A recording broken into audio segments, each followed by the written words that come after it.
Hello, my name's Kirk Talley. I'm the executive chef here at Hallelujah Acres in Shelby, North Carolina. I'm going to be doing some planting today. I've got some peppers that I'm going to be planting that I've sprouted, and also some herbs because I wanted to get a jump on our herb garden. As you can probably see, we haven't dressed our beds or anything yet. We actually still have winter crops, but I wanted to get a head start. So these peppers, actually the seeds, the pepper pods were harvested in 2007. I've had them dried for 3 years, and now I've put them in a sprouter, and if you can see that, they've started to sprout. So what I'm doing, I have a nice big pot here that has gravel in the bottom to allow for sufficient drainage, and I'm going to take these peppers and put them in this saturated soil. I've saturated the soil ahead of time to keep the peppers in place, to keep them from getting scattered all over when I add water. As you can see on the tip of my little knife here, that's my sprouts. Each one of these little individual seeds will grow into a large pepper tree. But I'm just going to put them in about 1/8 of an inch under. You can just kind of do it with your fingertip, just kind of work them in there. And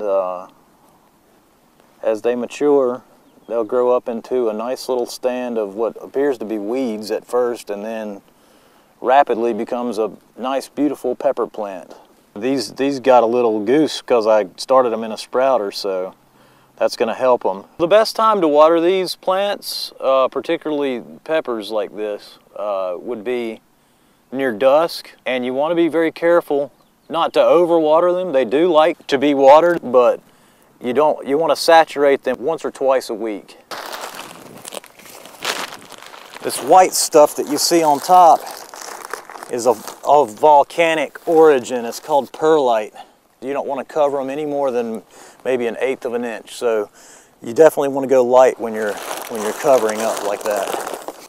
And what I've got here is just these are not particularly fancy herbs. They're just your standard, what you would use in your kitchen more frequently than anything else. These are Greek oregano plants, and what I'm doing right now is I'm trying to figure out which one am I going to place with which, because chives tend to take over wherever you put them. They look and grow very much like grass. So I want to be careful and make sure I put it with something that's also a prolific grower. And I'm thinking that oregano is probably the thing to do. Although, actually, the sage, this variety of sage is also a very prolific grower. I'll probably put it with the sage. That's what I'm going to do. As you can see, that is root bound. The roots have they've kept growing and growing in circles. So it's very important that you break that ball, that root bound part up, so that the roots have a chance to grow out into the soil. You don't want to tear them up too badly, but you definitely want to break that up some. And so I'll just make a hole, and while I spread that out, plant it in there firmly, cover it back up. You don't want to get too close to the edge of the container because you want to make sure you've got room for it to grow some. And so now I'm going to plant the chives, softly root bound. Chives tend to go a long way, and they will spread. They'll take over this pot before the summer's over.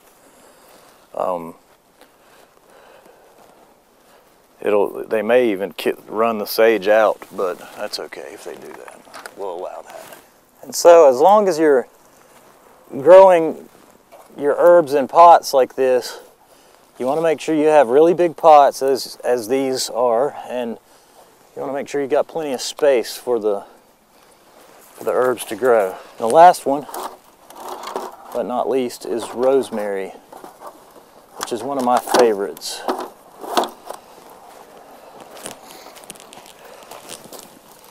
And rosemary is actually, it is used as an herb. It's actually a tree. And it'll get big. It'll get 3 or 4 feet tall, sometimes larger. I love hot food.